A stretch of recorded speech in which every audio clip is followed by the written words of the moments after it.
আসসালামু আলাইকুম, রুমবে ডিজাইনের পক্ষ থেকে আপনাদের সকলকে স্বাগতম। আপনারা দেখতে পাচ্ছেন লাইভ ভিডিওটা।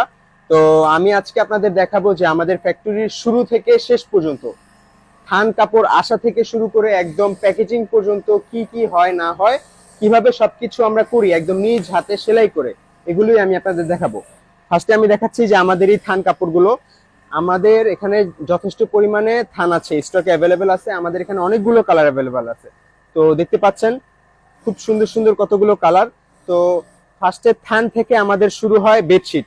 থান থেকে বেডশিট কাটা হয়। বেডশিট কাটা হওয়ার পরে এই যে আমাদের বেডশিট গুলো, আমাদের এক ভাই বেডশিট গুলো কাটতেছে। তো বেডশিট কাটার পরে এই বেডশিট গুলো সেলাই করে রেডি করা হয়। বেডশিটের পরে আমাদের সিরিয়ালে আসে হচ্ছে মাথার বালিশের কাভার গুলো। দেখতে পাচ্ছেন আমাদের এই মাথা এক আপু আমাদের মাথা বালিশের কাভার গুলো সেলাচ্ছে। আমাদের মাথা বালিশের কাভার গুলো চেইন সিস্টেম হবে এবং সাইডে খুব সুন্দর সিলি করা থাকবে। তারপর আর আমাদের যে chain system, zipper chain system গুলো খুব উন্নত মানের জিপার চেইন সিস্টেম করে আমাদের মাথা বালিশের কাভার গুলো হয়। তারপর বেডশিটের যে প্যাকেজিংটা হয়, বেডশিটের প্যাকেজিং হওয়ার পরে আমাদের কাছে রেডি হচ্ছে কাঁথা। আমরা কাঁথাটা দেখাচ্ছি আপনাকে। তো দেখতে পাচ্ছেন আমাদের এই যে কাঁথাগুলো, তো মেশিন থেকে বের হয়ে যাওয়ার পরে আমাদের এই কাঁথার সাইড গুলো ফিনিশিং রেডি করা থাকে না। মেশিন থেকে বের হওয়ার পর আমাদের এই কাঁথার সাইড গুলো সেলাই করা থাকে না, এগুলো আলাদাভাবে টুকরো কাপড় কেটে তারপর সেলাই করতে হয়। তো টুকরো কাপড়ের জন্য আলাদা এরকম টুকরো কাপড় প্রয়োজন। দেখতে পাচ্ছেন এক আপু এরকম টুকরো কাপড় লাগিয়ে সিলি করতেছে।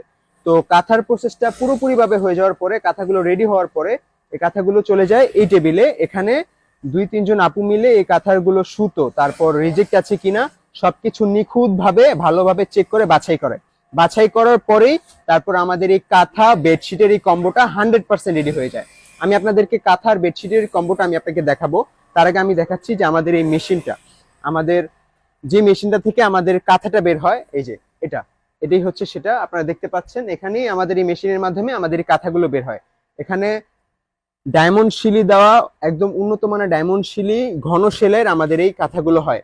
এগুলো হচ্ছে 2 আউন্সের ফাইবার দিয়ে বানানো। আপনারা অনেকেই জিজ্ঞেস করেন যে কাঁথাটা কিভাবে তৈরি। কাঁথার এই পাশেও কাপড় থাকে, কাঁথাটার এই পাশেও কাপড় থাকে, ভিতরে থাকে হচ্ছে 2 আউন্সের অরিজিনালি কোরিয়ান ফাইবারটা। আমরা কোরিয়ান ফাইবারটা ব্যবহার করছি, কোনো বাংলাদেশি ফাইবার ব্যবহার করছি না। তো কাঁথাটা রেডি হওয়ার পরে এগুলো কাটিং করা হয়। এটা আমাদের কাঁথার সাইজটা হচ্ছে 7 ফিট বাই 7.5 ফিট বাই 8 ফিটের হয়। এগুলো কাটিং করা হয়। কাটিং করার পরে এগুলো কাঁথাটা ওই পাশে চলে যায়। আর ওই পাশে যাওয়ার পরে আমাদের টোটালি ওইভাবে যে প্রসেসটা আমি আপনাদের দেখিয়েছি এভাবে কমপ্লিট করা হয়। তারপর সবার শেষে আসে আমাদের এই প্যাকেজিং এর সেক্টরটা, যেখানে আমাদের 2-3-4 জন ভাই মিলে এখানে ফুল প্যাকেজিং করে ওনারা। তো আমি এতটুকু দেখাই যে আমাদের বেডশিটের যে প্যাকেজটা, বেডশিটটা রেডি হয়ে যাওয়ার পর এরকম একটা প্যাকেজে আপনি পাবেন, এরকম প্যাকেজে পাবেন। আর আমাদের লেখা থাকবে যে রুম বেড ডিজাইন, ঠিক আছে। তারপর কাঁথাগুলো, এই যে আমি দেখাচ্ছি, এই যে কাঁথাগুলো এরকম ভাবে থাকবে। এরকম একটা ব্যাগের মধ্যে আপনি কাঁথাগুলো পাবেন, কাঁথা আর বেডশিট।